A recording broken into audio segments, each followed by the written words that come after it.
Rebonjour à tous, donc la petite visite continue. Donc nous sommes dans le rayon des différents palmiers, donc le Trachycarpus notamment qui tient sur Grenoble très bien, donc dans les plantes adaptées à la sécheresse.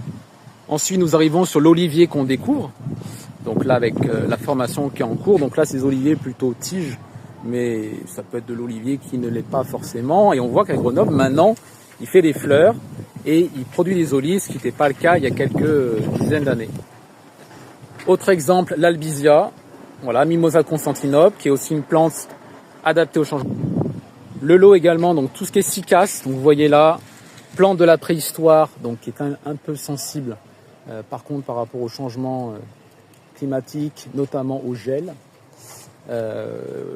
Les cordylines, les agaves qui ne tiennent pas au gel. Nous arrivons du côté des grimpantes.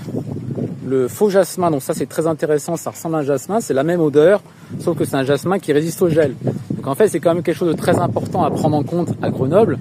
Certes, il faut trouver des plantes qui résistent à la sécheresse, mais il faut aussi des plantes qui quand même résistent au gel, puisqu'on a un gel modéré qu'on peut avoir. Donc les pêchers, donc là on voit des pêches qui sont déjà en train d'être formées. Le figuier c'est quelque chose de commun à Grenoble, mais c'est quand même une plante qui vient de Perse, donc Turquie, Iran. Le kiwi de Chine, donc totalement adapté, mais il faut pied femelle et pied mâle. Bien sûr la vigne, qui se retrouve un peu partout en France, donc avec des variétés plus ou moins adaptées. Le laurier rose, donc laurier rose qui est aussi laurier blanc, donc très adapté mais très toxique. Et par contre il y a les agrumes qui ne le sont pas en fait encore. Donc on peut les mettre dehors au printemps, en été, en automne, mais il faut les rentrer dans des vérandas ou dans du jardin.